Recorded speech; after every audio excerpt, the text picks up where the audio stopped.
Bismillahirrahmanirrahim. Iniwala sa mga linihin ng Allah subhanahu wa ta'ala. Lahat-lahat tayo ay hindi natin alam kung kailan darating sa atin ang kamatayan. Hindi natin alam kung saan natin matatagpuan si kamatayan. Itayo niyo ang sambayang lahat ng mga nabi hanggang dumating sa atin. Ang unang utos ng Allah subhanahu wa ta'ala na itayo niyo ang sambayang. A'udzu billahi minasyaitonir rajim.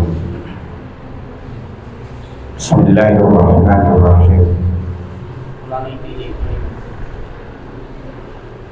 Alhamdulillahillazi anzala ala abdihi alkitab wa lam yaj'al lahu iwaja qayyiman liyundira ba'san sadidan min ladunhu wasyurul mu'minina allazina ya'maluna as-salihat anna lahum ajran hasana wa asyhadu an la ilaha illallah wahdahu la syarika lahul mulk wa lahul hamd rabbun nasi jami'a malikul mulk wa asyhadu anna muhammadan abduhu wa rasuluhu sayyidul anbiya'i wal mursalin khatimin nabi wa ala alihi wa ashabihi wa man tabi'ahum bi ihsanin ila yaumiddin. Wa ba'd.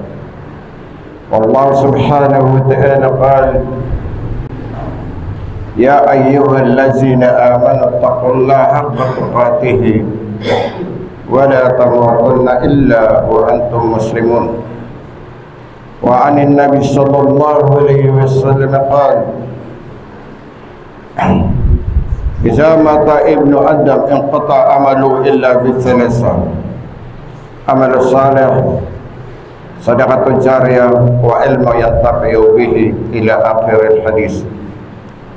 Mga kapatid sa Islam, ang Allah subhanahu wa ta'ala tayo ay dapat magpasalamat sa Allah subhanahu wa ta'ala na siya ilinikha niya tayo at lahat ng kagusto natin ay ibinigay niya. Wa in ta'uddu ni'matallahi la tuhsuha. Sinabi ng Allah subhanahu wa ta'ala, kapag kayo ay bibilangin niyo ang mga rahmat ng Allah subhanahu wa ta'ala sa inyo, la tuhsuha, na walang hindi niyo kaya bilangin. Kaya tayong lahat, tayong dapat magpasalamat sa Allah subhanahu wa ta'ala na siya ang nagbibigay sa atin ng limo at rahma. Hiningi natin sa Allah subhanahu wa ta'ala na tayo ay turo niya sa atin ang daan na matuwid patungo ng paraiso ng Allah subhanahu wa ta'ala. Dahil lahat tayong nakapag-isip na sana ay gumanda ang buhay natin dito sa mundo hanggang pagdating natin sa araw ng paghuhukom ng Allah subhanahu wa ta'ala. Kaya lahat tayong nagsabi o naghingi na sa Allah subhanahu wa ta'ala, ihdinas siratal mustaqim siratal ladzina an'amta alaihim. Lahat tayo magmula bata babae ay nagsabi na ya Allah, ituro mo sa amin ang daan na tuwid para papasok sa surga o paraiso ng Allah subhanahu wa ta'ala. Ang Allah subhanahu wa ta'ala ay sinagot niya ang ating mga panalangin sa Allah subhanahu wa ta'ala. Sinabi ng Allah, zalikal kitabu la raiba fihi hudan lil muttaqin. Sabi ng Allah, nandyan ang kitab, walang mali, walang pag-alinlangan sa lahat ng napapailalim dyan. Turo, daanan ng silang mga taong natatakot sa Allah subhanahu wa ta'ala, silang mga taong muttaqin. Kagaya niyo, iyon ang sagot ng Allah subhanahu wa ta'ala sa inyong panalangin, para kayo ay makapasok sa Jannah, paraiso ng Allah subhanahu wa ta'ala. Ang tanong, ano ang napapailalim sa kitab na yan? Uy, Ang Allah subhanahu wa ta'ala sinabi niya sa Quran, alladzina yu'minuna bil ghaibi wa yuqimuna as-salat wa mimma razaqnahum yunfiqun. Iyon ang unang-unang sagot ng Allah subhanahu wa ta'ala sa ating panalangin. Sabi ng Allah, ang silang mga taong naniniwala sa mga linihim ng Allah subhanahu wa ta'ala. Ano ang unang linihim ng Allah subhanahu wa ta'ala sa atin? Unang linihim niya, ang kamatayan. Lahat-lahat tayo ay hindi natin alam kung kailan darating sa atin ang kamatayan. Hindi natin alam kung saan natin matatagpuan si kamatayan. Hindi natin alam kung anong oras. Kaya ang Allah subhanahu wa ta'ala, sinabi niya, ang sino man sa inyo na naniniwala na talagang hindi niya alam ang kamatayan, yuqimuna as-salah wa mimma razaqnahum yunfiqun. Itayo niyo ang sambayang, dahil yan ang unang-unang utos ng Allah subhanahu wa ta'ala magmula Musa hanggang nakarating sa Muhammad. Itayo mo ang sambayang, lahat ng mga nabi hanggang dumating sa atin. Unang-unang utos ng Allah subhanahu wa ta'ala na itayo niyo ang sambayang. Wa aqimus salah. Aqimis salata liduluki samsi ila ghasaqil layli wa qur'an al-fajr. Itayo niyo, sabi ng Allah subhanahu wa ta'ala, ang sambayang magmula pagkadating ng tanghali hanggang pagdating ng umaga. Iyon ang utos ng Allah subhanahu wa ta'ala, wa aqimis salah. Kaya iyan ang unang-unang sugo sa atin mga bilang tayo ay alipin ng Allah subhanahu wa ta'ala. Wa mimma razaqnahum yunfiqun. At sa lahat ng mga ibinigay ng Allah subhanahu wa ta'ala sa inyo, ang mga rizki niya sa inyo ay gagasto niya sa daanan ng Allah subhanahu wa ta'ala. Hindi kung saan gagastusin, kundi ang sinabi na Allah subhanahu wa ta'ala sa Islam natin gagamitin. Yun ang utos ng Allah subhanahu wa ta'ala. Sa ngayon, Muharram ngayon, pang 21 ng Muharram, dahil ngayon ay almost 19, 21 sa Muharram, dapat lahat tayo nagbigay ng saka. Magmula 40 pesos hanggang pataas, 40 peso ang tatanggalin, na iyon ang pera na Allah subhanahu wa ta'ala sa mga rizki niya sa atin. Pero hindi ko alam kung tayo ay ginawa natin. Ang utos ng Allah subhanahu wa ta'ala, "Khudh min amwalikum sadaqa tutahirukum wa tuzakkihim biha." Kunan niyo ang mga pera niyo ng sadaka, tuzakkihim, tutahiruhum wa tuzakkihim biha. Ang iyon ang pampalinis niyo sa inyong mga kayamanan. Tuzakkihim biha, at iyon ang ililinis niyo sa inyong maamal at lahat. Iyon ang utos ng Allah subhanahu wa ta'ala sa atin, magmula peso hanggang pataas. Iyon ang bibilangin natin, utos ng Allah subhanahu wa ta'ala. Wa mimma razaqnahum yunfiqun. Dahil tayo ang lahat ng alipin ng Allah subhanahu wa ta'ala, ay dapat natin gagawin yan bilang nananampalataya sa Allah subhanahu wa ta'ala. Ang Allah subhanahu wa ta'ala, ting mayroong mangyayari, ini-inform niya tayo, pinapaalam niya sa atin ano ang isang kasabihan ng Allah subhanahu wa ta'ala. Ya ayyuhallazina amanu taqullaha wal tandur nafsun ma qaddamat ligad wattaqullaha innallaha khabirun bima ta'malun. Kayong mga nanampalataya sa Allah subhanahu wa ta'ala, katakutan niyo ang Allah subhanahu wa ta'ala. Wal tandur nafsun ma qaddamat ligad. Bilangin ng bawat buhay kung mayroon siyang nagawang kagandaan o nagawang magandang amal para sa kanyang kinabukasan. Dahil tayo lahat tayo hindi natin alam kung kailan darating ang kamatayan sa atin. Bilangin niyo, hasibu, sabi ng Rasulullah sallallahu alaihi wasallam, hasibu anfusakum qabla an tahsabu. Bilangin niyo ang inyong sarili bago kayo makarating sa pagbibilang sa inyo. Kuwentaan natin ang ating sarili. Ano? Mayroon ba tayong nagawang magandang gawain o sa mga utos ng Allah subhanahu wa ta'ala? Wattaqullah, na katakutan natin ng Allah subhanahu wa ta'ala. Yun ang isang mga utos ng Allah subhanahu wa ta'ala para tayo ay makapasok sa paraiso ng Allah subhanahu wa ta'ala. Ang Allah subhanahu wa ta'ala, sabi nga niya, wa idza dukkatil ardu dakkan dakka wa zi'a rabbuka wal malaku saffan sab'a. Sa oras ng Allah subhanahu wa ta'ala, ipabasag niya ang lupa, lahat ng buong mundo. Wala kang makitang mga palaw, wala kang makitang bubong, flat ang kalupain. Why? Wazi'a rabbuka wal malaku saffan sab'a. Darating ang iyong Panginoon, wal malaku saffan sab'a, na ang mga malaikat nakasap na sila, nakalinya sila.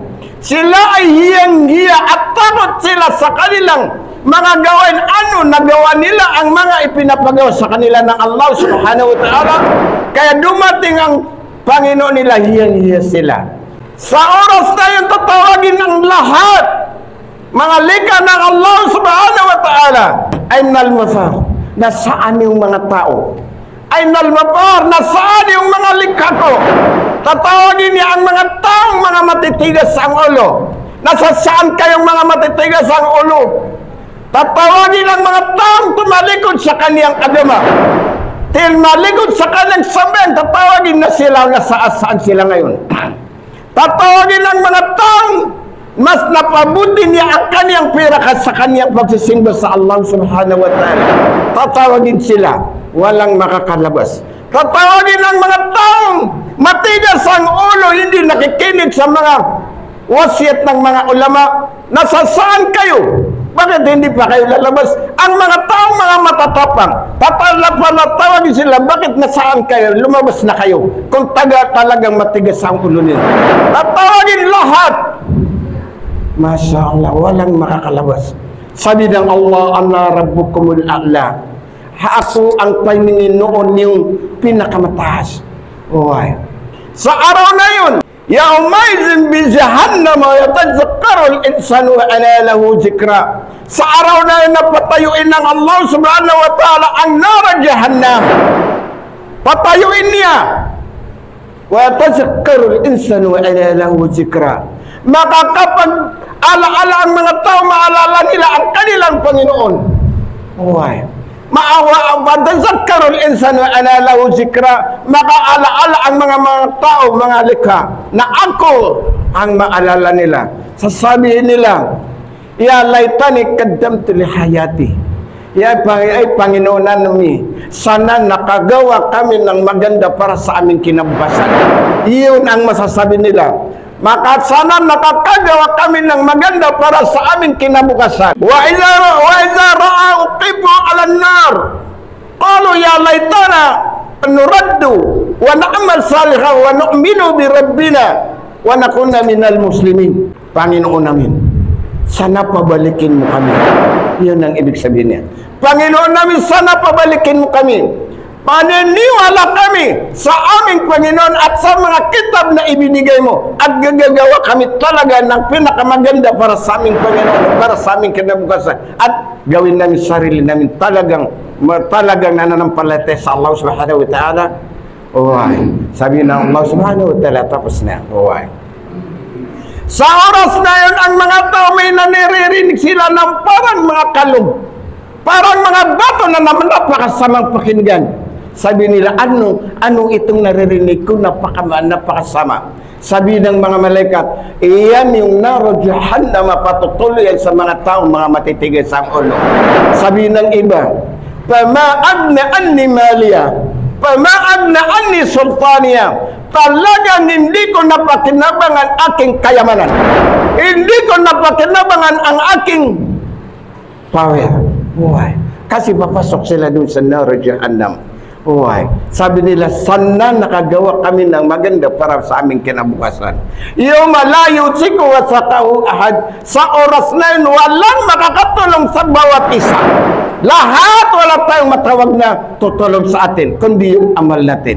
Mga kapatid, lahat ng mga likha ng Allah subhanahu wa ta'ala maghihirap sa oras na yun. Yawmazin yung papupisuro patato na abwaza. Sa oras na yun ipahiyop ng Allah subhanahu wa ta'ala ang mundo, ipahiyop niya. At patato na abwaza, mamamahiyop ang buong mundo. Lalabas ang lahat ng mga likha ng Allah subhanahu wa ta'ala, lalabas sila. Patato na abwaza na darating kayo na nakagrupo kayo. Ang napakasakit doon, darating ang grupo ng mga sinungaling. Nangunguna sa kanila ang mga kaum ng Musa alayhi salatu wassalam. Noong sabihin ng Musa alayhi salatu wassalam, huwag kayo mangisda ng araw ng Sabado. Ang ginawa ng mga tao, mga kaum ng Musa, tuwing Biyernes, kinakalutan nila ang gilid ng tubig at naglalagay sila ng mga pokot. Pag Sabado, tumataas yung tubig, umaampas yung tubig sa gilid, tapos ang mga isda mapasok doon sa mga kalot. Tuwing araw ng ahad, kukunin nila. Nalaman ng Musa na yun ang ginagawa nila. Sabi ng Musa, di ba sinabi ko sa inyo na huwag kayong mangisda ng araw ng Sabado? Tira na hindi ngayon Sabado, Linggo. Sabi, ganoon din alam ko, nagkakalot kayo pag Biyernes ng hapon. Sa anong sinabi ng Allah subhanahu wa ta'ala? Wa qulna lahum kunu qiradatan khashiin. Sinabi namin sa kanila, huwag nilang gawin yan. Kunu qiradatan khashiin, na magiging kayo ay mga unggoy, na kayo ay nagsisisi. Yun ang magiging ulo nila, ang mga taong mga sinungaling.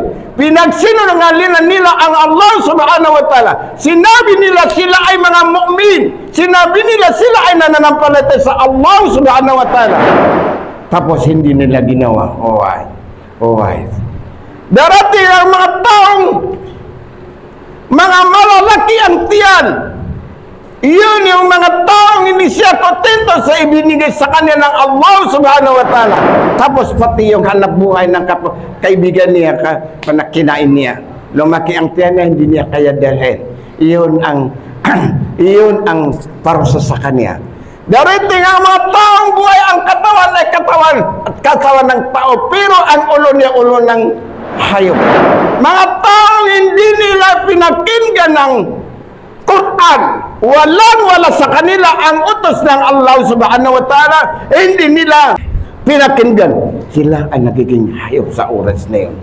Darating ang mga taong nakagapang lang, yun yung parang ahas. Yun yung mga tao na tuwing marinig nila ang ayat ng Allah subhanahu wa ta'ala, sila ay dumiritso.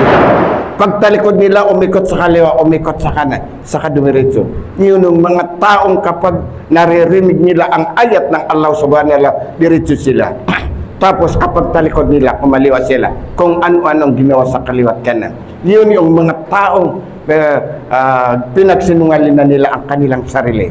Darating ang mga tao, nakatuog ang kitab nila, naging kwintas nila ang kanilang mga kitab. Mga taong naalalaman nila ang kitab ng Allah subhanahu wa ta'ala, mga ulama, mga alim, tapos tinapakan nila kung ano ang nalalaman nila sa Quran. Hindi sila makakalakad, hirap na hirap sila maglakad. Yung mga taong pinagsinungalingan nila, kung ano man ang nalalaman nila sa Quran, tinapakan nila. Silang mga taong alam nila Quran, tinapakan nila. Ngayon mayroon mga tao dito, mayroon mga taon alam niya ang Quran, alam niya iyan ang harap, ginawa niya. Darating ang mga tao na nakagrupo, mga taong mga babae at nakasunod, ang mga ulo nila puros ahas, ang mga mukha nila ay sumisindi, ang kanilang mga katawan ay sumisindi.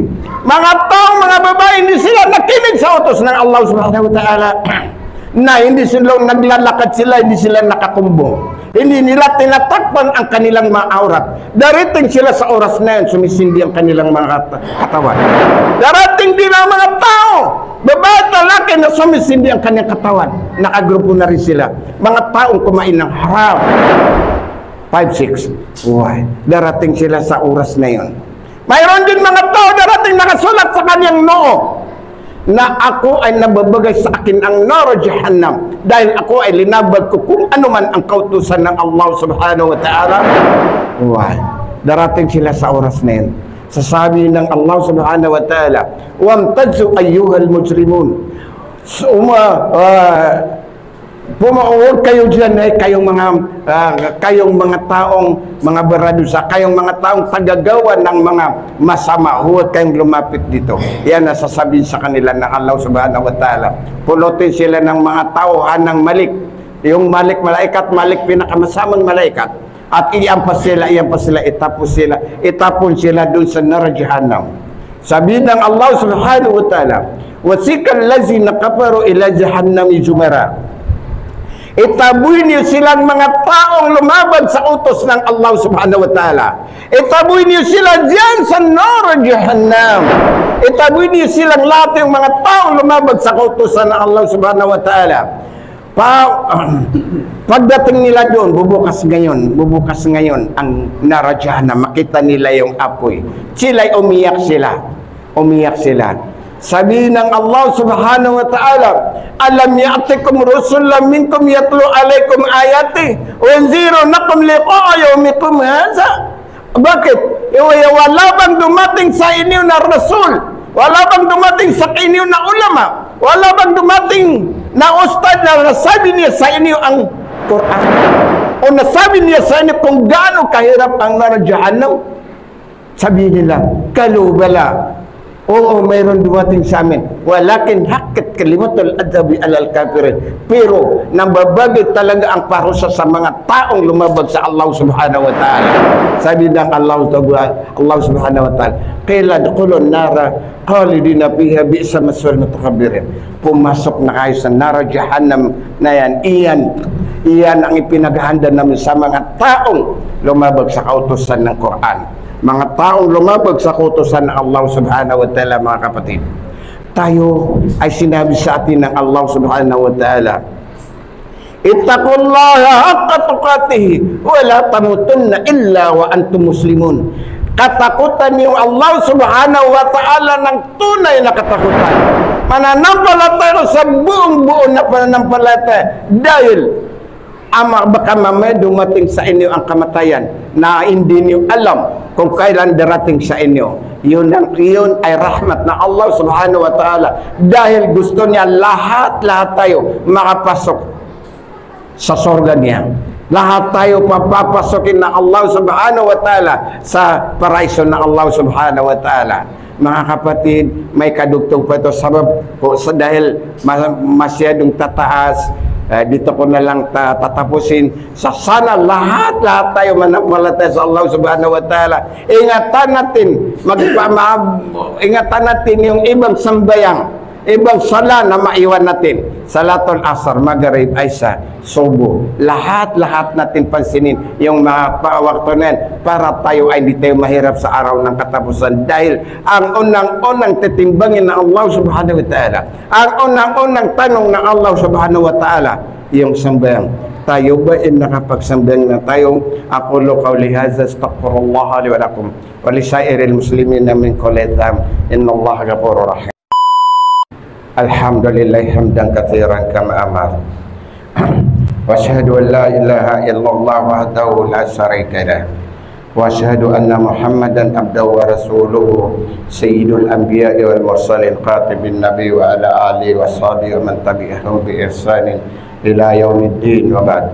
Allah subhanahu wa ta'ala anin nabi sallallahu alaihi wasallam qala iza mata ibnu adam in kata amalu illa bi thalasa amal salih sadaqatan jariyah wa ilmu yantafi'u bihi. Ang Nabi sallallahu alaihi wasallam sinabi niyan, kapag namatay ang angka ng Adam, tayong angka ng Adam, ang kata amalu naputol ang kanyang trabaho. naputol ang paghahanap buhay, naputol ang ating yung kagusto natin sa ating mga kayamanan, ang ating asawa iiwanan natin, ang ating pera na tumpak-tumpak iiwanan natin, ang ating mga sasakyan iiwanan natin, lahat walang matitira. Kaya ang matitira lang kung ano ang amal natin maganda, kung ano ang sambayang natin, iyon lang ang matitira. Yun lang ang bibilangin. Dahil ang ating sambayang pagdating sa ating libingan ay katabi natin. Katabi natin. Dahil sa oras na yun, ang ating kayamanan, ang pera natin, darating sila sa oras na yun sa ating libingan. Sasabihin nila, sila ay magiging ahas. Sasabihin nila, kami ay inuutosan ng Allah subhanahu wa ta'ala para ikaw amo namin, paparusahan namin.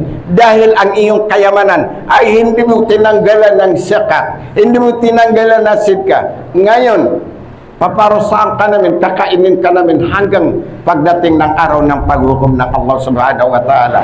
Sa kadami ng ahas kakain sa kanyang katawan, iyon ang parusa sa kanya dahil hindi niya kinuhan ng zakat o sidka ang kanyang kayamanan. Pangalawang darating sa taong hindi o lumabag sa kautusan ng Allah subhanahu wa ta'ala, darating sa gilid ng libingan ang parang asitilin na apoy na nakatumbok sa kanyang katawan. Sasabihin niya, ako ay inuutosan ng Allah subhanahu wa ta'ala para parusahan ka dahil ikaw ay hindi ka talagang nananampalataya sa Allah subhanahu wa ta'ala. Ngayon, susunugin ko ang iyong katawan hanggang makarating tayo sa araw ng paghuhukom ng Allah subhanahu wa ta'ala.